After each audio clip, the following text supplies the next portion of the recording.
And good afternoon, and welcome to the Cape Town Press Club at Home, brought to you with the support of the Konrad Adenauer Foundation and with thanks to our technical producer, Machrit Groenewald. We're using Zoom webinar today for the first time instead of our usual platform. Please use the Q&A function, not the chat function, for your questions. Our guest today is one of the doyens of political analysis in South Africa, J.P. Landman, currently visiting professor of the University of the Free State. He studied in Stellenbosch, Harvard, and Oxford. In 2013, he was made Public Policy Fellow at the Woodrow Wilson Center for International Scholars in Washington, D.C. He was 5 years a member of the National Planning Commission. And today, he's going to speak to us about the presidency of Cyril Ramaphosa. J.P. Landman, welcome. Thank you, Brent. Thank you very much for your warm welcome. And it's great to be back at the Cape Town Press Club. I was there in 2013 and it was a very delightful experience. We then had wine, which so far we don't yet have. Let me just, I want to show you a few slides, not many of them. Let me just share my screen. Right, there we are. So as Brent has already said, good afternoon, ladies and gentlemen. And as Brent has already said, I'm going to talk about the Ramaphosa presidency. And that's quite a mouthful. But I'll focus on three topics: corruption, economy, and ANC. And really where this came from, when Brent approached me and said I must talk, it was in a sense inspired by what Churchill said, Winston Churchill. Churchill said, if you want to look forward, look backwards. And the further backwards you can look, the further forward you can see. May or may not be, but that's in the sense where this presentation comes from. So I thought, let me just take what has happened in these three areas of South African life since Ramaphosa became president in February 2018, about 3.5 years ago. And when it comes to corruption, then I think it's good to remind ourselves the enormous progress that has been made at, for example, a place like SARS, but also at a place like the NPA. There you see the detail of the SARS developments. It's quite astonishing how many people have actually been dismissed from SARS and replaced by a new management team.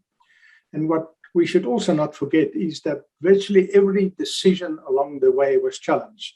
Tom Moyane went to court to fight his dismissal. He went all the way to the Constitutional Court. The Constitutional Court eventually showed him the door. The EFF brought court actions, particularly against the appointment of Kiswetter as the new commissioner of SARS. You all know about the rearguard action by the public protector on the so-called rogue unit, and how that whole saga played out. So it wasn't just an easy road to clean up SARS. It was hard, it was challenged, and it took time. If you look there at when Tom Moyane went and when Edward Kiswetter actually moved into his office, you can see there's a time delay of almost 10 months. 10 months is a long time if you want to fix things and want to improve things, but that's the time it takes you to get new people in. Then at the NPA, you see more or less a similar story. Not only did Shaun Abrahams leave and then again challenged his dismissal and so on, appealed all the way. These two deputies, the two ICs that he had at the NPA, were both suspended by Ramaphosa in October 2018. He appointed the Judge Yvonne Mogoro to investigate their fitness to hold office, and he fired them in March 2019. Again, if you look at when Shaun Abrahams left and you look at when Shamila Betoy actually assumed the position, a couple of months lost, in which you cannot really do much because the new man is not there, and the old guard is still hanging around. It's quite interesting to see that in September 2019, Mr. Ramaphosa went back to the NPA and he reversed the promotion of 5 senior prosecutors who were all promoted literally a day or two before Mr. Zuma left office, literally a day or two. And that was 2 of them, I think, challenged Ramaphosa's reversal decision in court. They both lost. So whatever you say of Ramaphosa, he may be getting all kinds of advice, but it's quite clear that he's getting very good legal advice. He hasn't lost a single court case yet of all the multiple of court cases that were brought against him and in which he had to appear. You can also see that if you look at the February 2020 and August 2020 bullets there, you can see that a lot of effort has gone into bringing new talent, new people at least, into the NPA, trying to strengthen the organization. So if I look back at SARS and I look back at NPA, then I think the turnaround there, the cleaning up and then the turnaround, certainly in the SARS case, is really undisputed.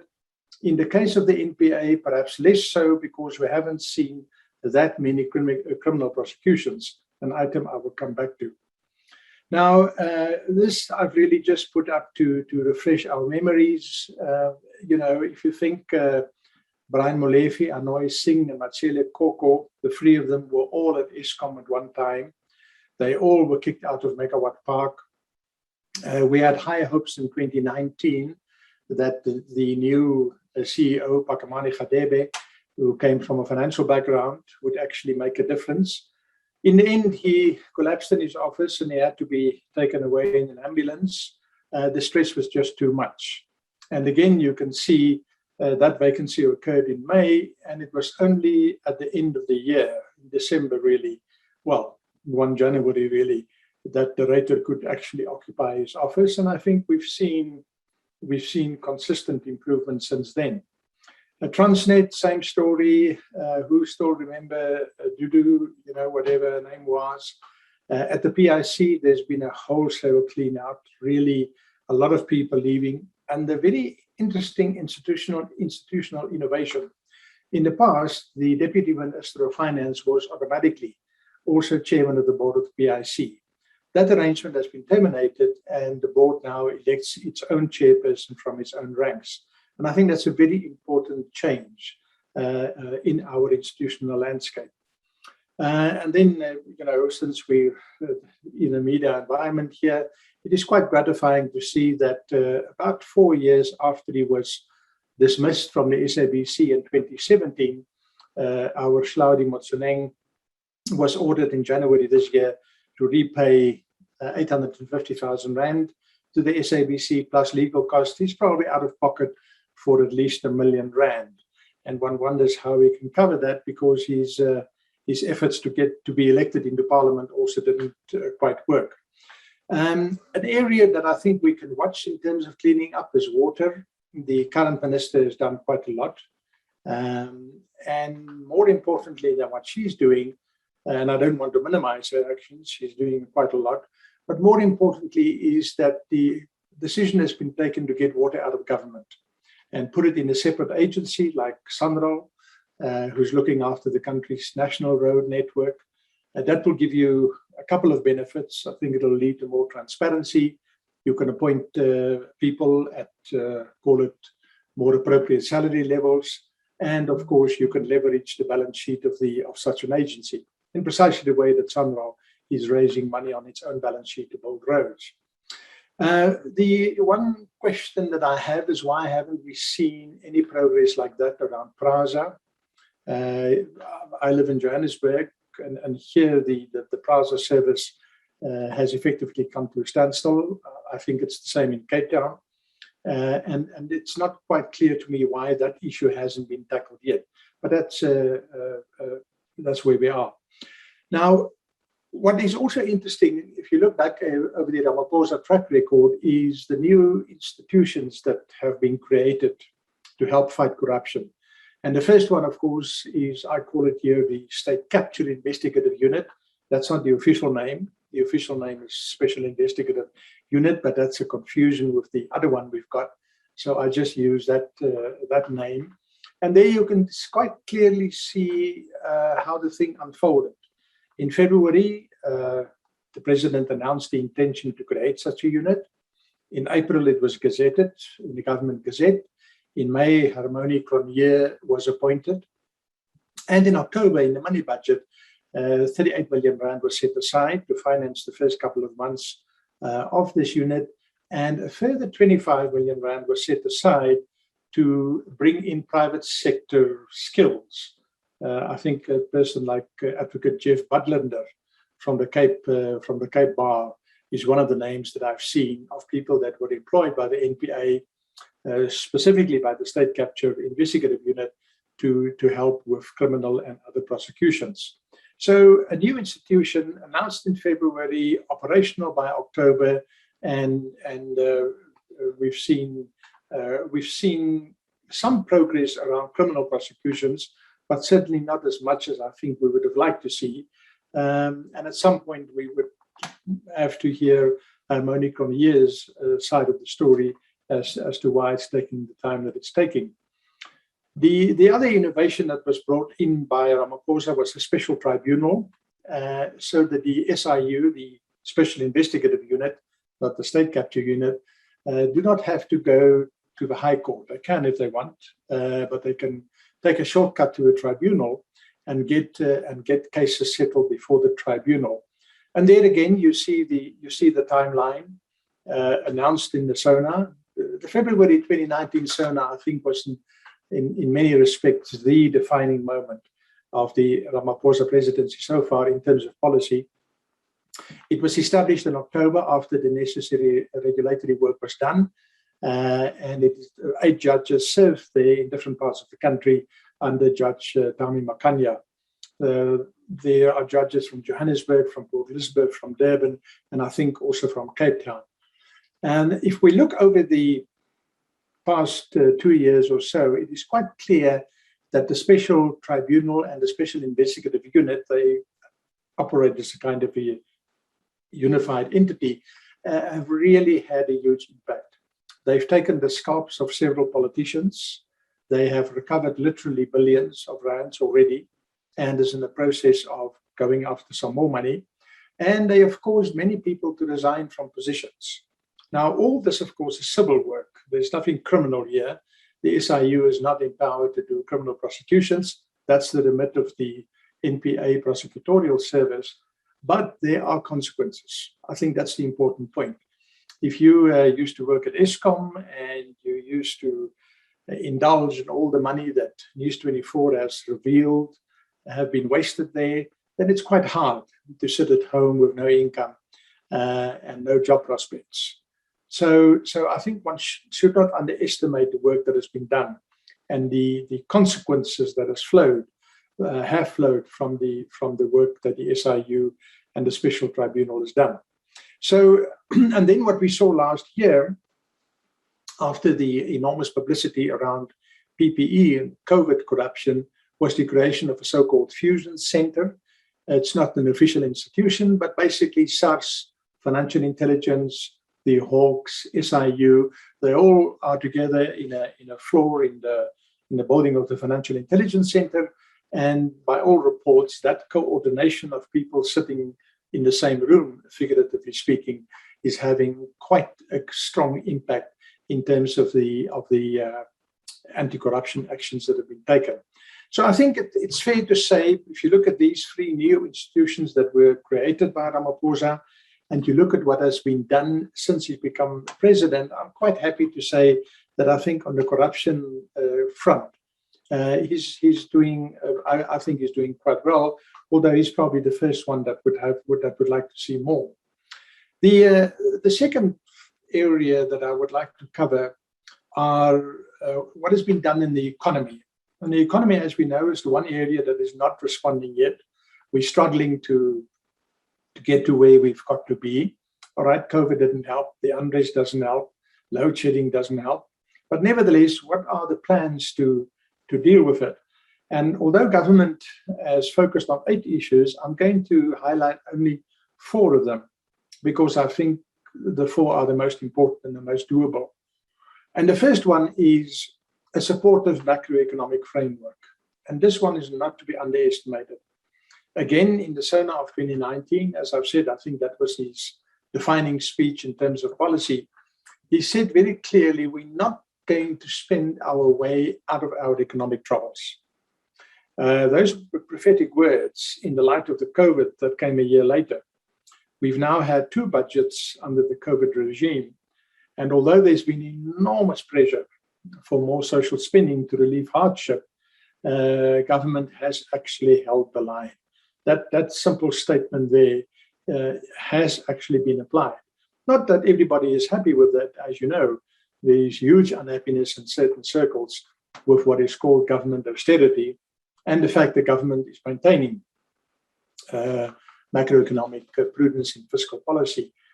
The other defining moment was the first week of June 2019. It was shortly after the election. That week, the South African Reserve Bank issue was dealt with, and since then it hasn't really resurfaced. The EFF from time to time try and resuscitate the topic, not with great success. You will recall that at Nasrec there was a decision that the Reserve Bank should be nationalized, and there was an implication that its mandate must change. What happened in that week in June, and it's worth our while just recalling it, is that on a Tuesday, it was Tuesday the 4th of June, Ace Magashula had a press conference, media conference, where he gave feedback from an NEC meeting. In that press conference, he referred to the need for quantity easing. He didn't quite get the quantitative right. He referred to quantity easing. He referred to bond purchases. And he basically said we must loosen up fiscal and monetary policy, and specifically we should use the bank to buy bonds, print money, and finance higher levels of government expenditure. The kind of things that the US is doing, that the UK is doing, that Japan has done for a long time, and which to some extent Europe is doing too. That was on the Tuesday. There was quite a lot of reaction. Excuse me. And by Thursday afternoon, the top six of the ANC issued a statement from the Thule House.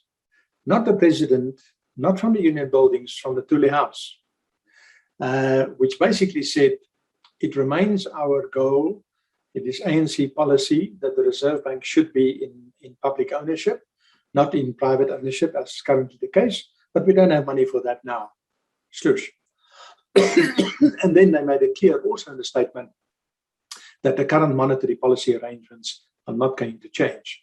That evening at 10 o'clock, that Thursday evening at about 10 o'clock, Ace Magashula had that press release on his Facebook page, and he added a sentence to it, comrades, from now on, this is our line of march. And that was the end of the Reserve Bank story. So it's not an unimportant or insignificant achievement. It put to bed one of the populist themes that emerged out of the Nasrec conference. The second pillar that I want to highlight is energy. And let me sort of get ahead of myself and say, if I use a little bit of poetic liberty, energy is the next discovery of gold in South Africa after the discovery of gold in 1884, the Witwatersrand run. This thing is going to change the South African economy in the same way that gold and the gold discovery changed our economy. And if you look back over the time, you can see how meticulously this has been driven. About 7-8 weeks after he became president, in 2018, government signed the 27 stored or blocked independent power producer contracts that were put on hold by the previous Gupta regime at Eskom. And that signing ceremony didn't go without drama. There was a court case that went all the way to Bloemfontein. The applicants have lost all the way. Coal truckers blocked Tshwane, shut the whole city down for about a day or two. They blocked the N4 highway. There was a lot of resistance from a lot of vested interest to that signing. But the signing proceeded. The signing proceeded, and since then, we all know what has happened in the space of renewable energy. In February 2019, the president announced that Eskom will be broken up. At that stage, there were two reactions to that announcement. The one reaction was, this is not important, it'll make no difference. The other reaction from more informed people was, this is very important, but it's not going to happen. There are too many vested interests, there's too much corruption, it's not going to happen. Well, it's now August 2021, and there's really no discussion or argument about this anymore. Not even from the unions, not even from NUMSA, who is one of the most vociferous opponents. There are people in civil society, there are activists, NGOs, and so on, who do not like the arrangements, and they regularly make useful contributions to the debate. But the Eskom reorganization is not done and dusted yet, but it's certainly very far advanced. The most important policy documents that I think we got from the Ramaphosa government came in October 2019. Both of them about 60 pages long. I think it's the most profound, 120 pages combined. The one deals with the Eskom roadmap, setting out how that breaking up of Eskom will work and setting out to some level of detail what the end scenario will look like.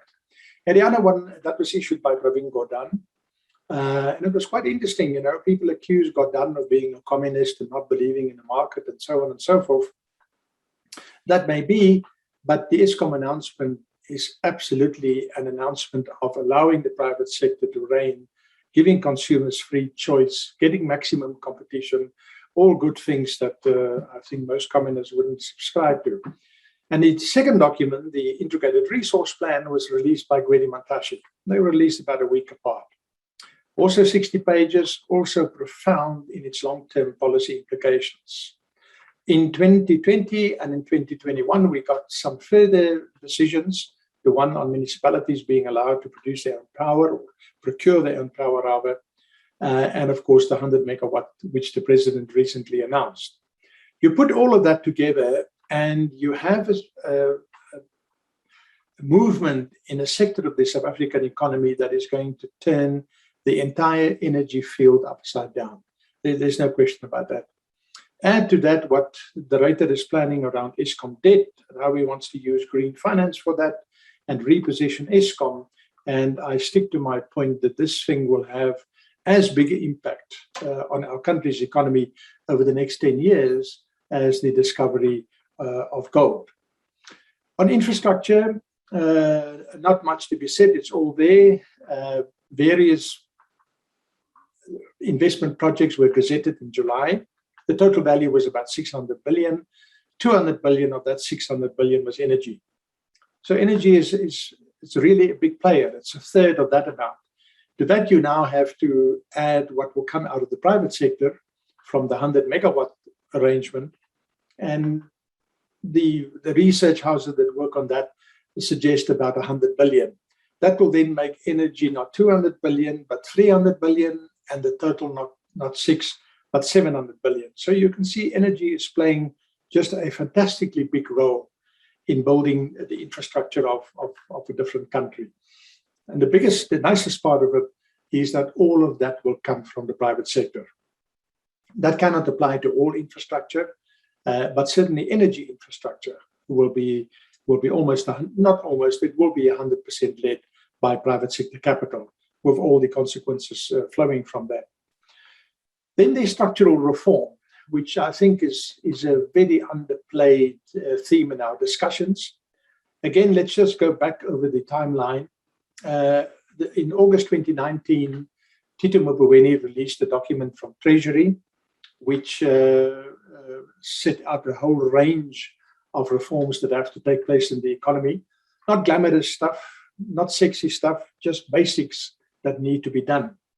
That document was almost unanimously dismissed and scorned and derided. There's one merchant banker who was quite close to the ANC and the government. He said Treasury has gone rogue and they should really be reined in. It's quite interesting if you look back at what happened at that time in August. 6 months later, in February 2020, in the State of the Nation speech, the president said this document is now cabinet policy. It's absolutely amazing. Within 6 months. Within 6 months, from being an outcast and a derided document to becoming official government policy. And then again, a couple of months later, in October 2020, the Volundlela unit was created. Volundlela meaning make way or open up, with presidential oversight. The president and the Minister of Finance now jointly oversee the implementation of this Treasury document. And we've seen their results in the 100 megawatts. We've seen their results in the Durban Harbour announcement. We're seeing their work coming through in a variety of areas of the economy. Now, if you look at those 4 pillars that I've given you on the slide, then I think it's quite clear that this government is not pursuing anything populist around fiscal or monetary policies. That's quite clear. We're not going to do what developed countries in the world are doing, well, simply because we can't. That is part of the reason. You can see that energy is the big game changer, and I think it's something that we underappreciate. Our attention span on energy is limited to load shedding, and of course to the enormous corruption we saw there. But in terms of renewal and new investment, you're talking really a game changer here. Infrastructure is going more quick or better than what I thought it would. I would not have put this item on this slide 6 months ago. If you asked me to talk at the press club, I now have the confidence to put it there because I think, again, there's a very strong political focus pushing that forward. And then structural reform is just a big issue. It was called Paul Krugman who said, in the short term, you don't see productivity improvements. In the long run, productivity is the only thing that counts. And that's where this slide and structural reform in particular comes in. Then I thought I would just want to point out what populist themes from Nasrec have not survived the Ramaphosa presidency. We already spoke about that one. And of course, as I've said, he and Tito and the government, they are being criticized viciously from, call it more the left of center wing of our political spectrum, for sticking to the conservative policies that they have and that they're pursuing. And I think it takes a lot of political guts to do that, to resist that pressure. Then we've dealt with that one. We don't have to repeat that. Then, just a little in between. In April 2020, the Communist Party, Kusatu, and Ace Magashula, the three of them, in his capacity then as Secretary General of the ANC, issued a statement, it was on the 6th of April, saying no money from the World Bank and no money from the IMF. Well, you all know what happened in that space. So much for who's calling the policy shots. And then in February 2021, we got final confirmation that prescribed assets are off the table when the new wording of Regulation 28 was published. And this is an important point because for about 2 years, the entire private wealth industry and tax industry and asset management industry and financial services industry all told us how our money will be raped and pillaged and so on. I've never thought it was going to happen. I'm on record with that. And indeed, it hasn't happened. We've gone in really the opposite direction. And then, of course, this week, we got confirmation from Justice Minister Ronald Lamola, what has already been clear for about, I would say, 9 or 10 months, and that is that expropriation without compensation is not going to lead to the amendment of Section 25. I think the EFF has really played beautifully into Ramaphosa's hand by refusing to go along with an amendment on the terms on which it was proposed. And we will now get the expropriation bill, which has been published a year ago already, and which provides for no rand compensation subject to the Constitution and Section 25 as it stands. It's, I think, a very finessed outcome to this whole debate. And just as we can relax about prescribed assets, we can certainly relax about this one. It is, as I've said, it's been clear for quite a while how that wind is blowing. Then the last topic I want to cover is who is the boss in the ANC? And this is not a discussion of whether the ANC can renew itself or not. That's beyond the ambit of today's discussion.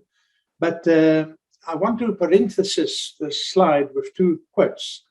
The first one was in February 2018 in Durban, and it came from Ace Magashula, who was then, he's been elected SG of the ANC. He's been there for about 2 months. He addressed the meeting in Durban in the City Hall, and he said, members must just be patient. In 5 years, we will take the party back. In 5 years, we will take the party back. You know, as we would say in Afrikaans, kyk hoe lyk hy nou. when the president took charge in February 2019, there was a cabinet reshuffle, quite a serious one.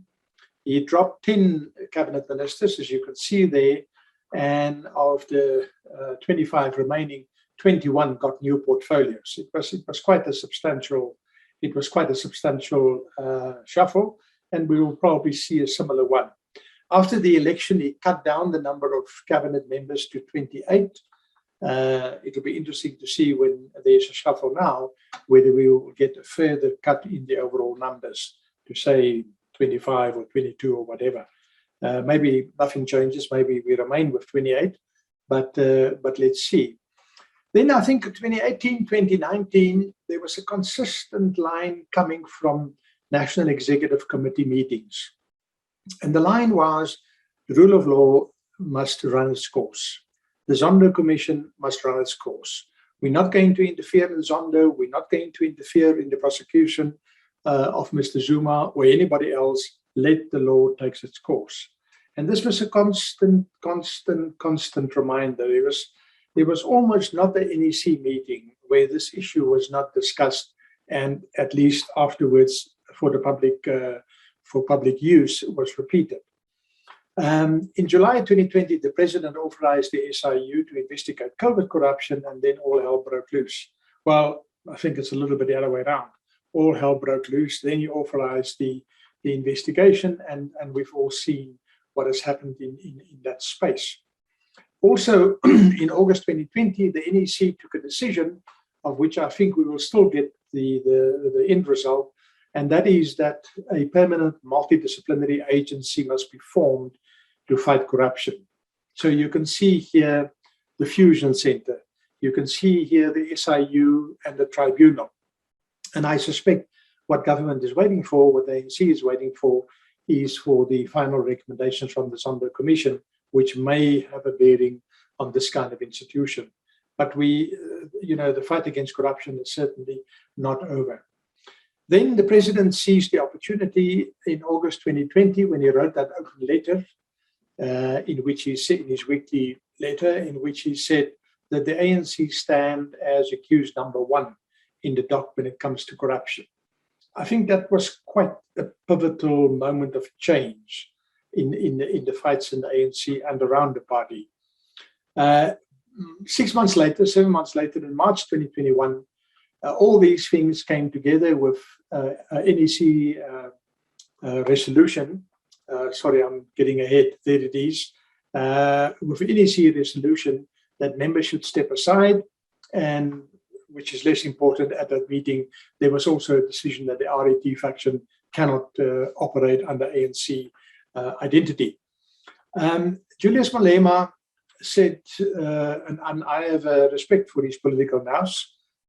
He's not a novice when it comes to political processes. He said that the score, as far as he's concerned, is Ramaphosa 2 and Magashula and the RET faction 0. And he takes that ANC parliamentary decision to proceed with an inquiry into the public protector. He takes that as one significant goal that the Ramaphosa people scored, and he takes that as the second significant goal that the Ramaphosa people have scored. And I must say, I agree with Mr. Malema's political judgment in this case. Now, there you know that Magashula is challenging it and so on. So far, he's lost. Let's see whether he can do better in the appeal court and other higher courts that he may go to. I think if you put all these things together, and you remember that in December 2017, Cyril Ramaphosa was elected by a margin of 52 to 48. Then the timeline that you see on the screen here clearly explains how and when the balance of power has shifted. I think that's quite clear. And of course, we now have the military veterans disbanded, so somebody like Tony Ngene and Karol Nea simply no longer has a platform. They've also both been suspended. So they're probably on their way out of the party. Let's see. So I want to end this with by reminding you that in February this year, a well-known online newspaper had this as the main story of the weekend. that President Magashula will take over. The argument was, and there I quoted, in the real world, ACE is in the strongest position to wield the final killing blow. And those are the two parentheses that I want to put down on this question of who is running the ANC.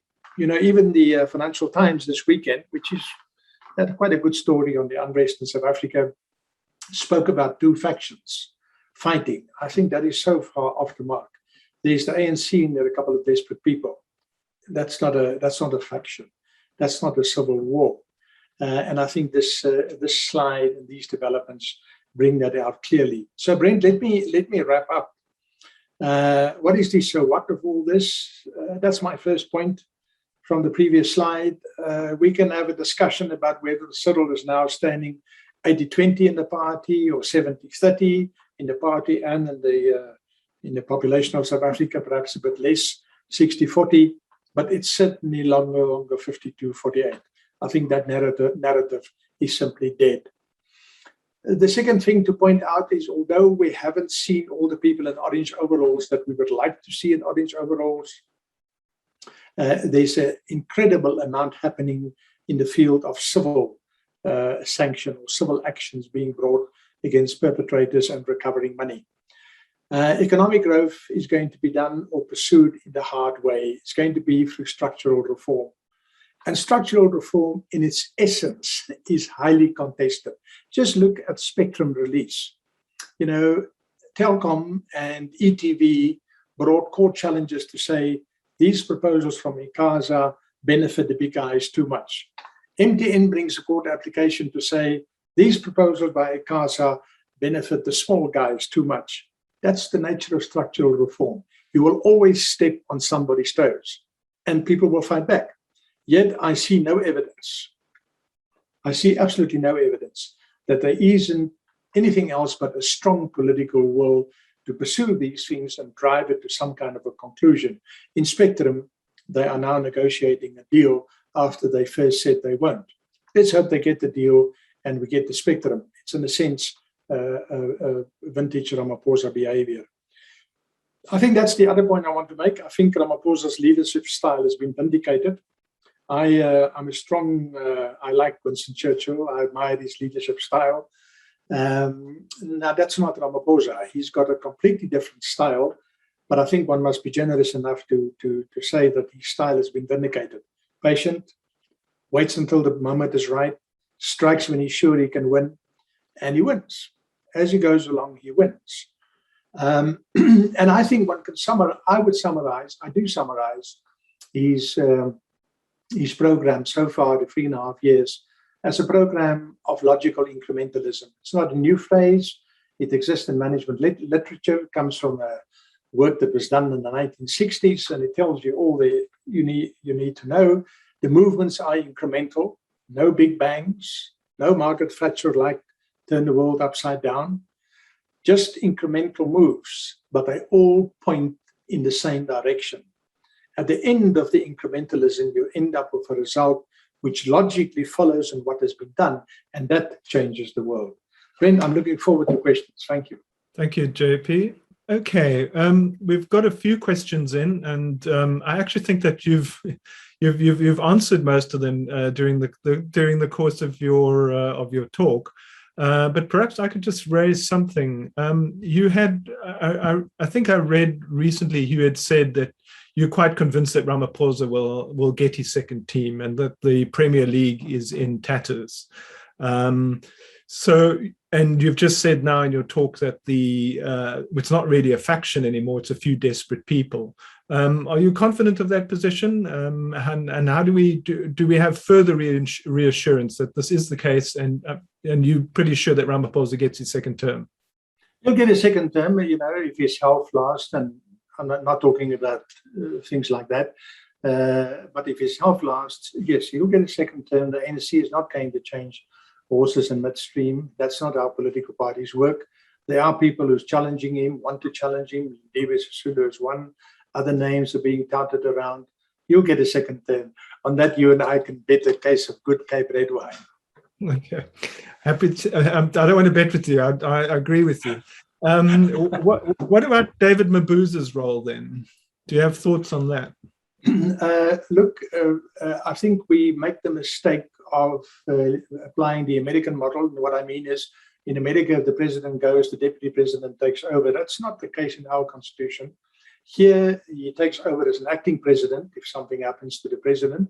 And then within 30 days, Parliament must choose a new leader, a new president. So effectively, the ANC and Parliament will have to choose a successor. Now, I can't see the ANC and Parliament choosing Mr. Mabuza. He's got one big problem, and that is he betrayed the Zuma faction by supporting Ramaphosa and Nasrek. Without that support, Ramaphosa would not have become president. But he did support him, he did become president, and he got his reward. But people remember those things. So I think he's trusted by neither the Ramaphosa camp nor by the Zuma camp. So, where's his support going to come from? I don't think he's that much of a factor. I'm sure he wants to be. I don't know what his health condition is. What we hear at the moment about his absences are not encouraging health-wise. But I wouldn't, I think they're stronger contenders than Mabuza. Right. I got a question in from Advocate Paul Hoffman. He says he's questioning is saying that we really need to have a fully legally compliant body of specialist corruption busters, the kind envisaged by the Court in 2011 in the second Glenister case. And then he's asking that, if this was just going to be compliance with what was laid down by the court, why has nothing been done on Ramaphosa's watch? But I think in your talk, you're saying you think he's waiting for the Zondo Commission to conclude.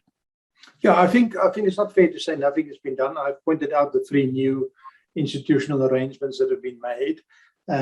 So I don't think that's fair. And we have the NEC decision saying that there must be one body, multidisciplinary, permanent. That's more or less, I think that links up with Advocate Hoffman's view. That multidisciplinary implies for me prosecutors as well as investigators. That's basically what's happening in the Harmonic Review unit. So I think the thing is developing organically.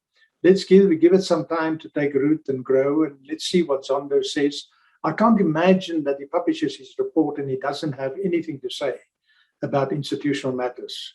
I mean, obviously he can just say, whatever he wants to say. But I think there will be institutional recommendations. And then you can slowly pull the whole thing together. Yeah, we have a tendency where, if I can just say it, we also do it with our constitution. We want to do it with local government. Every time there's a problem, we want to change the system. I'm not too great a supporter of that. Let things develop organically. We're not Germany, where you've got a huge pool of highly qualified people and so on. I think we, instead of changing the system every time, let's just get the system to work better. And over time, you can amend. Yes. A related question comes from Professor Anthony Butler. He's asking, can the criminal processes be speeded up without prosecutions being viewed as political? That's a good question, and I don't know the answer. I think the prosecuting authority knows that every case that they bring, they will be up against the best money can buy. I think that's the reality, and you don't want to have the kind of embarrassment that we had in 2019, when a number of people were charged in Bloemfontein, and in the end the case simply collapsed. The NPA didn't have all their ducks in a row, didn't have all the evidence. You don't want a repeat of that. That was really, I think, bad for the country. So I have sympathy with the prosecuting authority. They can only work with the evidence they have. And I think one should also remember, in a criminal case, the onus is a bit tighter. In a criminal case, it's beyond all reasonable doubt. In a civil case, it's on a balance of probabilities. And that could make quite a difference in many prosecutions. I think we must give the NPA a little bit more time. They have now started in Free State. We've got the BBS case. Let's give them some time. There are red alerts out for some of the Guptas. Legal processes take time. That is just the reality. They take time. Steinhoff was raided by the Germans in August 2017. That's 4 years ago. That's 4 years ago. They have not even brought a charge. There was speculation at one stage. They haven't even brought a charge. Now, from that, you can make only two conclusions. Either the Germans are inefficient and useless, which I'm reluctant to do, or Marcus Joseph is completely not guilty. You know, the point I'm trying to make is criminal prosecutions are hard, they're difficult, it takes time. And when you know you're up against the best, there's no shortcut. You just have to build your case. Yes, sure. We've got quite a few questions on the unrest. I'm going to try and put them together. Somebody registered under the name of Charles. He says, in your estimation, what are the medium to long-term consequences of the recent unrest? Has it set government's agenda of reform and renewal back? Can it happen again? I've also got a question from Donald Presley saying, will the KZN wave of violence, will there be another one, do you think? Look, I can't predict the future, so I'm going to duck Donald's question. But just to say, South Africa is a country of enormous divisions and, you know, call it cleavages.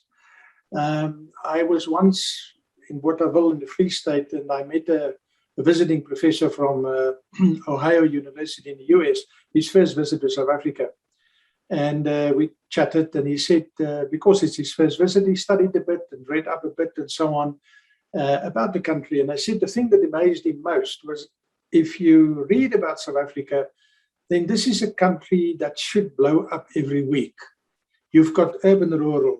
His point was, you've got all the divisions in the world, religious differences, ethnic differences, language differences, urban, rural, rich, poor, unemployed, employed, geographical. It doesn't matter what division there is in the world, you've got it in South Africa. And he came here, he toured the country, and he said, I can't believe it, you're not blowing up every week. And I think, you know, that's a perspective to just bear in mind. This is a deeply divided country, and not just since 94. So you run risks. Will it impact the government's reform program? Well, I think it will accelerate the reform program, because really, what other options are there? And we're seeing that. And I think it will push the social policy side of government a bit further. It seems to me, I don't know, but it seems to me that we will get some form of basic income grant. The numbers will probably be determined by what we can afford. So I think, yeah, in that sense, it's influencing the government policy, both on the social and economic side, accelerating it a little bit, pushing it a bit forward. Paul Vecchiato from Bloomberg, he wants you to look a bit into your crystal ball. What do you expect in the reshuffle of the cabinet? Will it be soon? How extensive? And do you think Tito remains finance minister? I've got absolutely no idea. I don't know what the president plans. We'll have to wait for him to show his hand. I just hope that I hope we're not having too high expectations. In a sense, it's vintage Ramaphosa. He let the process run. By the time he announces the cabinet reshuffle, it'll probably be a non-event. I mean, that's what he's done all the time up till now. And I think that will happen again. But when and how and who, no, I can't help. All right. Some of our audience are not convinced about the factionalism. There's Gerald Potash, who says, the KZN shows that it is otherwise, that there is factionalism. And Donald Presley is asking, what are the chances of an ANC split? Look, on the factionalism, I think let's just distinguish it a bit. The context in which I spoke was factionalism in the ANC. That's a little bit different for me from people in KwaZulu-Natal who are very unhappy with the ANC or the current ANC and then engage in the kinds of things that I've engaged in. I think that is an important distinction. When I say I think there's not really factionalism, I am not saying that 100% of the nation or the nation is 100% behind the ANC government. I mean, clearly not. Not in Natal, not in the Cape, nowhere. But I honestly do not think, particularly after these July unrest that we had, I mean, paradoxically, the protest, I think, have helped to strengthen Ramaphosa's position in the party and detract from Zuma's position. That's how I read it, but happy to have different views. What was Donald's question again? Do you see a split in the ANC? Look, it's very difficult. I don't know. I just go back in history, and what I know from history is that political parties don't split easily. And it goes back to the man who transformed America, Abraham Lincoln. And when he signed the proclamation to free the slaves, the entire Republican Party, which was his party, said to him, "You can't do this. We will lose Congress, we will lose the Senate, we will lose the House, we will never rule again." And Lincoln's classic comment was, "Gentlemen, the Republican Party will be held together by jobs." And that lesson, I think, is a profound one and a very real one. Jobs, careers, patronage, status, being part of the group, all these things played a role. When did the Conservative Party break away from the National Party? Well, in a sense, when PW drove them out. So you've got to go up and break it. He didn't want to do it. PW didn't want to do it. And I think no political leader wants to do that. So I think the forces that hold them together are quite strong. One shouldn't underestimate that. But if Ace loses his court case and he's expelled from the ANC, which will probably happen, and Tony Ngeni is expelled, and Karel Neus is expelled, and Bongi, and so on, will all those losers come together and form a party? Maybe they do. I don't know. And if they form a party, will they make a substantial impact? I don't work with a scenario of the ANC splitting, which doesn't mean they won't split. I'm just saying it's not foremost on my mind.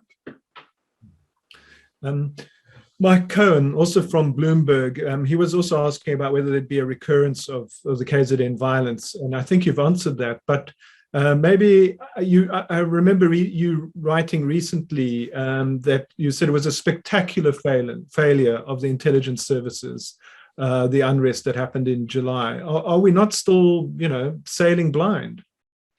That's probably a fair comment. If, I don't think things have changed between the 9th of July and today. If intelligence then was bad, it probably is still bad. So there's a lot of work to be done there. I think that's quite clear. I think it was, look, the Minister of Intelligence is defending her position. What is she saying? She's saying that we, the public, don't know of a number of incidents that were prevented because they had intelligence. Good, that's fine, that may be so. But a hell of a lot happened, which clearly were not stopped. So I think there's a strong case for intelligence failure, no doubt about that.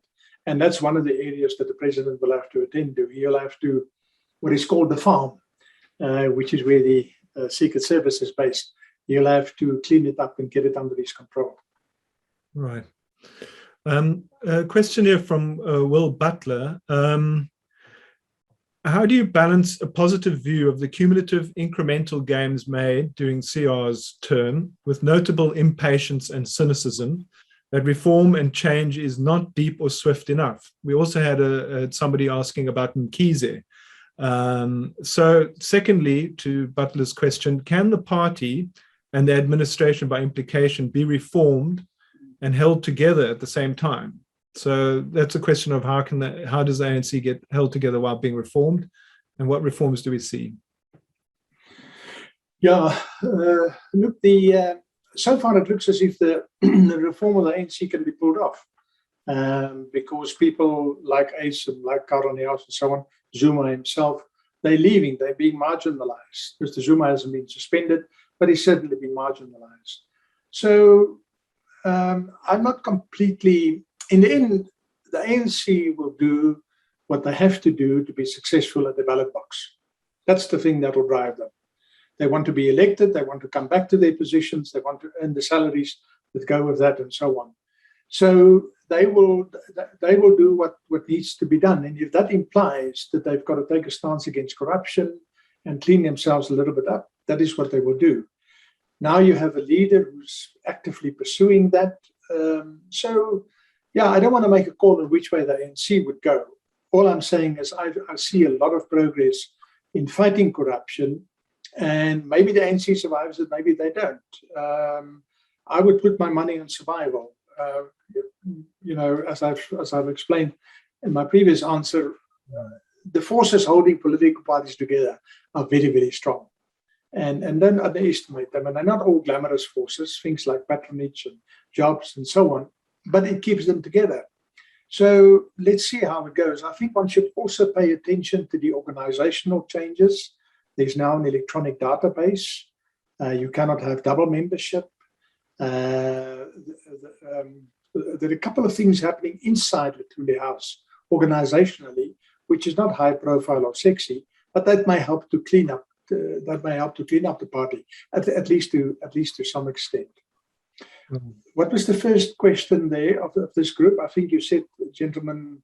I think Bloomberg or something. Yes, well, he was asking about the progress that Ramaphosa has made in. Oh yes, and the cynicism and so on. Look, yeah. I think that's very real. The cynicism and the skepticism and nothing is happening and he's doing nothing. I think that is a very real phenomena. But that is what you have in situations of change. There are always people for whom it's too slow and people for whom it's too fast. And the successful operator is the one that can ride those waves. I think what we've seen so far is that Ramaphosa is quite successful. Look, the man was not even supposed to be president of the ANC. Again, Julius Malema, he said before Nasrek, there's no ways Ramaphosa will get elected. This is Mrs. Zuma's position. Then he was elected. Then he wasn't supposed to survive. He was supposed to be, Ace Magashula told us, in 5 years' time, we will take the party back. Well, that's not going to happen. So I think his leadership style is paying off. For where we are in the context in which we operate. And again, South Africa, let's remember that professor from Ohio, South Africa is a country where all the divisions run. So what looks good from a Cape Town perspective or a middle-class perspective or a business perspective is really not good from other perspectives. And the successful guy is the guy who can traverse all these and make the changes and move forward. And I think that's what we're seeing. And I think it's incumbent upon us, as people in the media, not us, not me, but you, ladies and gentlemen of the audience, I think it's incumbent upon us to help our fellow countrymen to see this picture. The thing is not always as terrible as our dinner parties suggest they are. But I leave that with you. Okay. Quite a few questions around the competency of the state. Also, Mike Cohen at Bloomberg asking, to what extent is he building a competent state that can deliver things? And we also had a question from Alan Tamaris saying, abysmal levels of government competency. So, how do you see the power of the state to actually make good on its promises? Look, the capability of the state is shockingly bad or poor. There are areas of improvement, SARS, NPA, and so on. But there's no question South Africa doesn't have a capable government. I've given you the 4 pillars in the economy that I think are important. In total, there are 8 such pillars. And the reason I didn't bring the other 4 in was, we're not seeing progress yet, and I think it's a long slog. Now, one of the 8 is the president is absolutely on record building a capable state. It's interesting to see how he shifted. When he became president, he made the economy and economic growth number 1, the first ANC leader to do so, by the way. Within about 18 months, he replaced that with building a capable state. The economy is now number 2. And I think that tells you something of his experience. We know from public utterances how absolutely frustrated and furious Mr. Ramaphosa was with the establishment of the infrastructure fund, for example. And I think that, that small example applies to the entire or most of the public service. And it certainly applies to local government. We're seeing the chaos in local government. So we've got a long road ahead in fixing that. We really have a long road. We mustn't think there are silver bullets and quick bullets and so on. I mean, one nonsense argument that goes around is that what the ANC could do is, appoint mayors of towns. Now, that has been tried. That has been tried. And so what happens? The local ANC structures in the town break the newcomer that comes in. And I can give you numerous examples here from the north where that happened. We live in a democracy, in a democratic setup. The local people choose their councillors and their mayor. If you now just bring in people from the outside, you really have to have a firm grip to make that work. Now, maybe the chaos that we're seeing in local government is creating that opportunity. Maybe that's a gap. I don't know. But it's not just, in a sense, I want to argue that we don't, when it comes to local government, we don't have enough deployment. There are too many people coming from the local community, elected through democratic processes, but they don't have the skills. They simply don't have the skills. And it would be nice if you can do deployment there. But I just think politically that's quite a difficult thing to do. Of course, deployment is very different when you come to ISCOM and so on and so forth. And deployment was very different under the Zuma administration. But we're in for a long road here, Brent. We mustn't bluff ourselves. I always say it was Frederick the Great who instituted exams for civil servants who wanted to work in his court in the 18th century. Is there perhaps a link between that and the famous German efficiency we have today? So you build these things from the bottom up. They don't descend to you from the heavens. And China as well, of course. China as well. China is a very good example. Which is a nice segue into another question here, which is looking now at electoral reform. Jonathan Bloch is asking about that. What about electoral reform? Maybe we can broaden his question a little bit. Elections may or may not happen in October if they are postponed. What is the fallout from that? What do you see, both politically and economically? I don't see much fallout from the postponement of the elections by, 4 months. I think it will, maybe I missed something obvious, but I don't see a big fallout. I'm more concerned about electoral reform. I'm not a supporter of a constituency system. And the reason is the US and the UK. In the UK, the party of Brexit got 45% of the votes, but they got 55% of MPs in parliament. I mean, that is not a democratic outcome. And then they went along, and the 45%, because they have 55% of the MPs, then vote for Brexit and put it into legislation. In the US, the man who loses an election and comes second is then inaugurated as the president. I mean, what rubbish is this? And the geographic system, basically a constituency system of the Senate, makes it impossible for democratic change to evolve or develop in that country. So I'm not a supporter of constituencies at all. There's too much gerrymandering and upsetting of the democratic reality. I prefer a proportional system like we have in South Africa, because that gives a voice to minorities. And the point is not minorities. The point is this. Germany has got a proportional system. And when the Alternative for Deutschland made their first breakthrough in the first election and came into parliament, Schauble was appointed the speaker. And I had a wonderful interview in which he said, we'll take them down a peg or two. And that's exactly what happened. In the UK, the Brexit people never got into parliament. As a result of the constituency system, they could never capture the constituency. I think they might have won for a short period of time.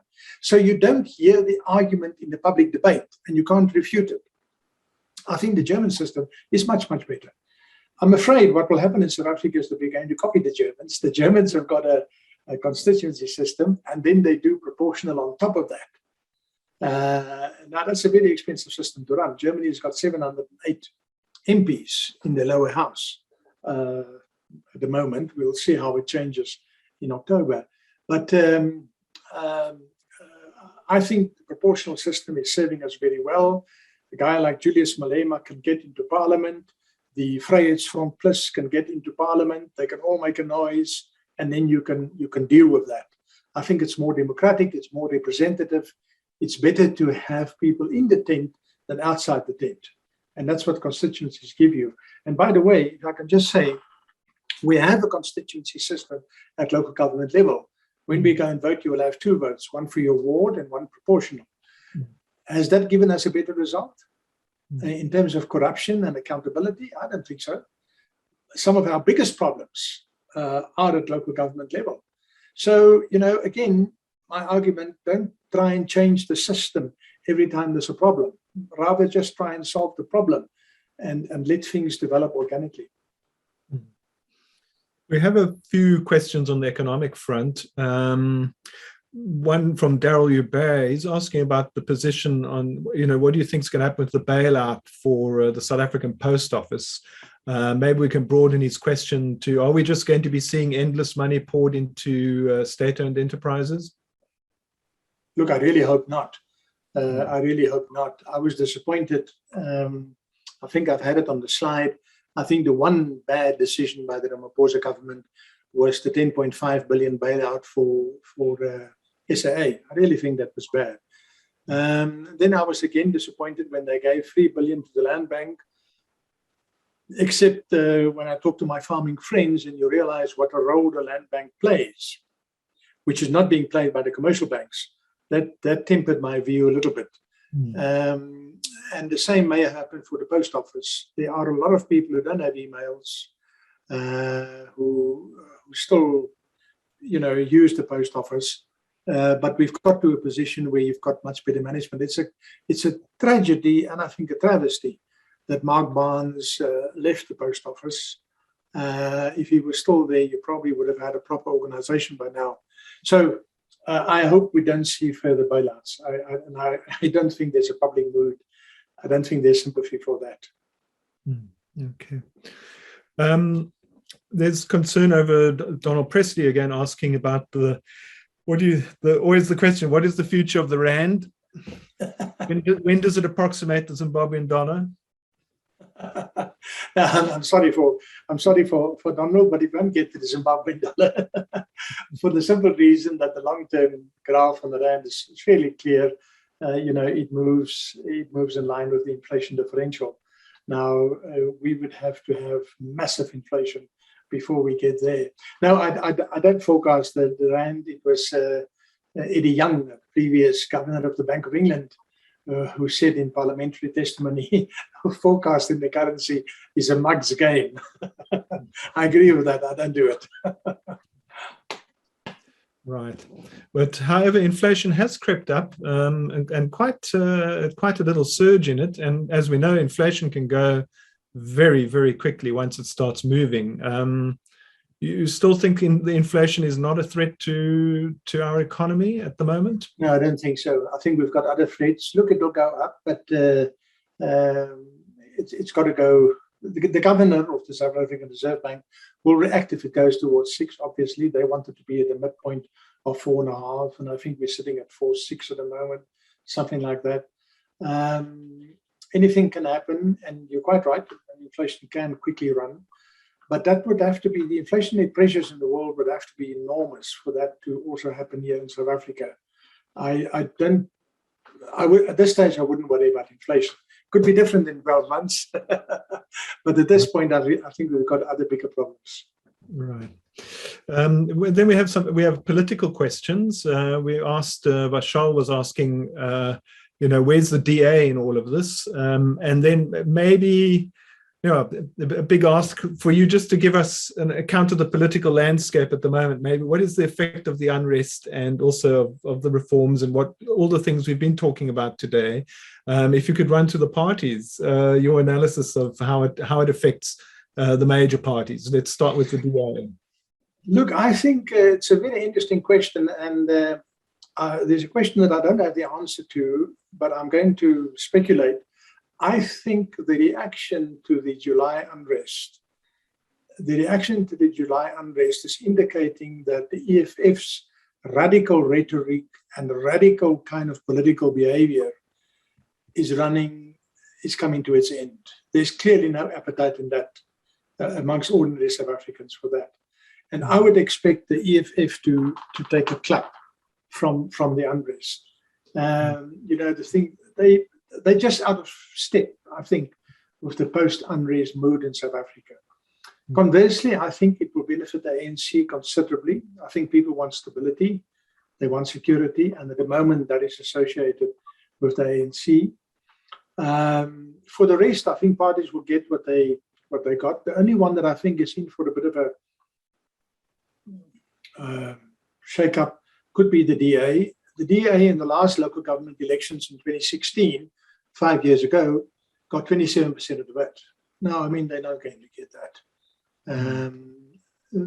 We don't really have opinion polls, but there's one poll out which puts them at 13% in the local government, which is half the 27. That's maybe a bit too much down, it could be 14 or 15, but I'm happy to say this. One shouldn't make predictions, but I think where the DA used to be a decisively plus 20% party, I think it is now decisively minus 20% party. I think that's the reality of where we are. And that's how I see it. So I think paradoxically, the ANC is the one that's benefiting from all this. And if Mr. Ramaphosa country can get the economy going, if you can, and really for that, the balance of this year and next year will be critical. If you can get the economy going, I think they'll have a good run in 2024. Well, the two crucial constituencies, of course, for Ramaphosa within the ANC are Gauteng and KZN, I think because of their sizes. But KZN is going to be particularly interesting to see, is there a resurgence of the IFP, or what is going to happen there politically? Absolutely. Look, he's never been that strong in KZN, but I think it's safe to say that Zihle Sikalala, the premier of KZN, chairman of the party there, I think he's taken a club with this unrest. He hasn't come out well, not at all.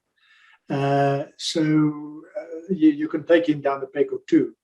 If he can get Gauteng and he can get the Eastern Cape, and he can mop up Free State and Northwest, that would give him a strong support base. It will give him a strong support base. So, yeah, no, I think he's okay, and that, we'll see, but that's where I think we are. Okay, thank you very much, JP Landman. I think we've run out of time. We've kept you for an hour and a quarter. I know you're willing to go on. We're reaching feature-length movie time now. If people would like to see more of JP Landman's views, you can always go and look at his website, jplandman.co.za, where he puts posts his latest thoughts. They are incisive and concise. And clear. And also, of course, his book, The Long View, which was published originally in 2013, so a very long view in South African politics, went into 4 reprints, a rarity in South Africa. So that's if people would like to follow up anymore. We'd like to thank you, and I think we're going to close the session. I know there are 1 or 2 more questions, but we've really come to the end of our time. Thank you very much. Thank you, and stay well. Thank you.